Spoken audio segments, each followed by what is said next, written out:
What's up with everybody? It's your man Mario B. And Cole. We're back here with some more reaction videos. The name of this video is The Man Who Fought with a Longbow and a Sword in WWII, World War II. I came across this video. I thought it'd be interesting to check out since we were checking out a lot of war stuff. Yeah. And WWII stuff, World War I, World War II stuff. We've been checking this out. Right, we have done a lot of those videos for sure. It's by the channel Simple History. So yeah, it got 4.1 million views. So it must be pretty good. Popular one. So let's dive right to it. Mad Jack, the man who fought with a longbow and a sword in World War II. Dang. John Malcolm Thorpe Fleming Churchill was born in Hong Kong and graduated from the Royal Military Academy at Sandhurst in 1926. He would later earn the nickname Mad Jack or Fighting Jack for fighting with a longbow, bagpipes, and a sword in World War II. That's crazy. Stationed at Burma with the Manchester Regiment in the British Army during peacetime, made Mad Jack restless. It was during the interwar years, in the 30s, that he would master the bagpipes and ride his motorcycle across the entire Indian subcontinent. In 1936, after moving to England, Mad Jack left the army and became a model and a movie extra. He would also practice a new skill, archery, and became so good that he represented Great Britain at the World Archery Championships in 1939. When war arrived, Mad Jack returned to the British Army and the Manchester Regiment as an officer and was shipped off to France. During the Battle of France in 1940, Mad Jack led small raids on the enemy as the British Expeditionary Force was on the retreat from the Germans' relentless advance. Using a longbow and a Scottish broadsword as his weapon of choice, he became the only soldier known to have felled an enemy with a longbow in the war when he landed a shot on the enemy Feldwebel with a barbed arrow. When asked why he did this, he replied, "Any officer who goes into action without his sword is improperly dressed." During the retreat to Dunkirk, Mad Jack was shot in the neck. When asked how it happened, he replied, "German machine gun," casually. He would also win the Military Cross for bravery after rescuing a wounded British officer from a German ambush. After Dunkirk, Mad Jack signed up for the Commandos, and when his training was complete, he was sent to Vagsø, Norway in 1941 as second in command of No. 3 Commando in Operation Archery. As he left the landing craft, Mad Jack played March of the Cameron Men on his bagpipes and then led his men ashore with his broadsword waving in the air. The German garrison at Vagsø was quickly defeated. Prisoners were taken and the artillery batteries captured, along with shipping destroyed on Malloy Island. For this action, Mad Jack received his second military cross. In 1943, in Italy, Mad Jack led 2 Commando with the objective to destroy German artillery and observation posts in the town of Piglioletti. Even though the town was well defended and outnumbered, Mad Jack organized his men into 6 parallel columns, who instead of using stealth tactics all shouted, "Commando!" The German defenders, as a result, were confused into thinking the shouting, which was coming from all directions in the darkness, was a much bigger force. In this skirmish, the 50 men of No. 2 Commando took 136 prisoners. Mad Jack, who was assisted by Corporal Raffel, took 42 German prisoners and captured a mortar crew using his broadsword. After marching the prisoners down to British lines, he said, "I maintain that as long as you tell a German loudly and clearly what to do, if you are senior to him, he will cry, 'Jawohl,' and get on with it enthusiastically and efficiently, whatever the situation." After losing the broadsword in hand-to-hand combat earlier, he later went to the town on his own to retrieve it. On the way, he met an American patrol going towards the enemy lines when they should have been going the other way, so he told them that he wouldn't come back for a bloody third time.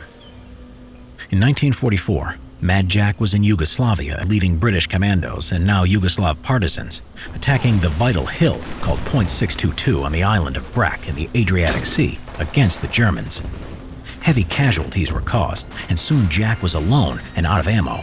With no hope left, Jack started playing songs on his bagpipes until he was knocked unconscious by a frag grenade and captured by the German defenders. He was first sent to Berlin and interrogated, as it was thought that because of his real name, he was a relative of Prime Minister Winston Churchill, and afterwards sent to Sachsenhausen concentration camp. But in September 1944, Mad Jack and an RAF officer escaped the camp by crawling under barbed wire through an abandoned drain and set out to walk to the Baltic coast, but were then captured. Now sent to a new camp in Niederdorf, Austria, Mad Jack escaped again on April 1945, Wow. What is he taking the escaping? opportunity to get away when the lighting system failed in the darkness of night. He walked 150 miles through the treacherous terrain of the Dang. Alps, surviving on vegetables that he had liberated from gardens. Liberated. 8 days soul. later, and with a sprained ankle, he found a U.S. armored column and was sent back to England.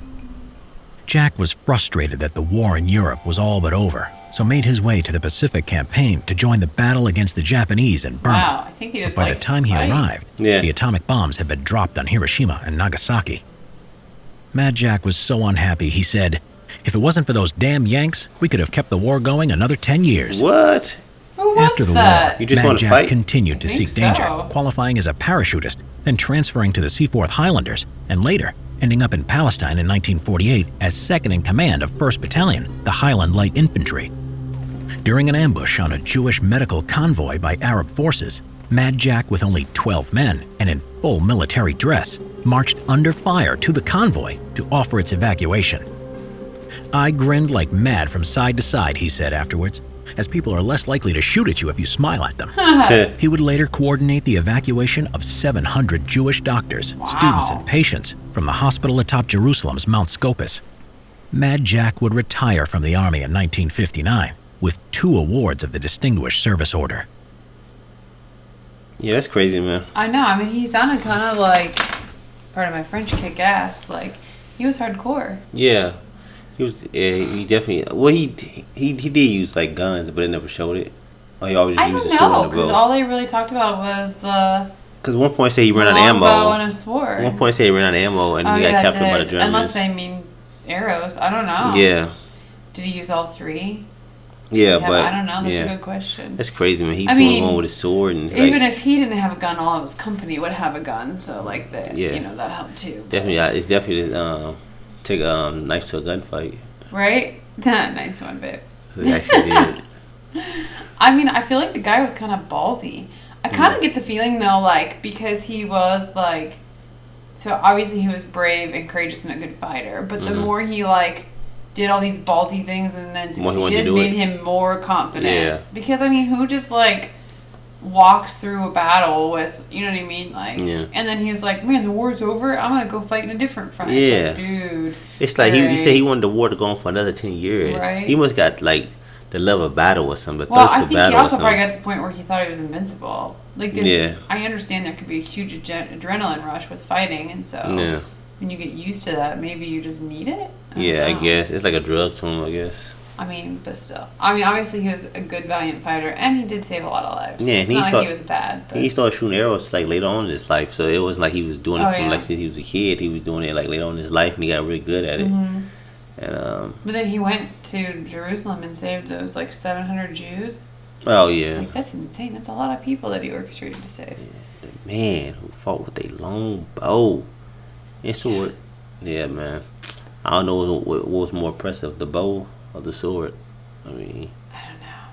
Like you said, we don't take that to a gunfight and survive. Like all Yeah. all those years and all those battles doing that. Like that's Yeah. just impressive to me. I say he left the military when in 1959. Yeah, he retired. Mm-hmm. I kind of wonder how did he feel when he retired. You know, because it's like he had a real passion about it. He's going to war and fighting. So Yeah. was it like, Well, I mean, I'm what should I- betting what else that should I at some do? point he was ready to be done. You know. yeah, well, yeah, older in age. The older you get, like you can't keep doing that. Yeah, you can't. I don't know. Yeah, it's one of those things. Definitely, it was like a different type of history movie than I think, or history Yeah. movie that we've watched before. Yeah, it's crazy because I never heard of this guy. Mm-mm. There's like so many people you don't know, you never heard of. Yeah, it kind of reminds me of like that sniper from Finland that was like really good at sniping. Oh yeah, the White Wolf. Mm-hmm. Is that Yeah. what it was? White Wolf? Okay. Yeah, I think his name was White Wolf. I like how they all have different names. He was what was it? Mad Jack. Yeah, Mad Jack. Mad Jack, White Wolf, Yeah, there's just so many different names and cool names they got. some crazy fighters. You know, this got the arrow, boom, boom. Use the sword. Ch, ch. He said, "Man, you gotta always have your." He said something. You gotta always have your sword with you on the battlefield. Something he said. Yeah. Like you don't, like you're not showing up for battle if you don't have your sword or something Yeah, like that. but it's like in today's era, it's like No guns. one uses those. Yeah, but apparently he did, Yeah. and apparently he had did to be good with good it. with it. Yeah, exactly. Yeah, he had to be good with it. I mean, I guess he never like lost a battle. Well, he got captured. you know. Right. He just survived. And then he broke out of prison like twice. Yeah, I know, right? To be able to break out of 2 concentration camps. Yeah. I mean, everything we've learned about concentration camps is they're pretty hardcore, and Yeah. I'm sure people escape, but it didn't seem like it would be that easy. And Yeah. he did it twice, like. Yeah, we got captured the first What time. the The second hell? time, like he ran into like U.S. soldiers or something. I mean, I'm just saying this guy had guts. Oh I mean, he had guts. He ain't no for a dying, I guess. crazy guts. He probably just thought he was invincible at some point too. I mean, Yeah. to just keep taking those chances, like I mean, Mm-hmm. We definitely enjoyed it. It was great. We plan on checking out some more like history, you know, of World War One and World War Two, and learning about new people we never heard about. yeah. But yeah, make sure to subscribe to Simple History. Great video they had. But if you want to support our channel, you want to do a special video request, click the link to our Streamlabs. It's going to be in our pinned comments. It's going to be in our description. Thanks for your support in advance. Don't forget to subscribe. Thumbs it up. Turn on notifications. It should be more to be. And Nicole. You want to catch you on the next. Stay awesome. Peace and love, baby.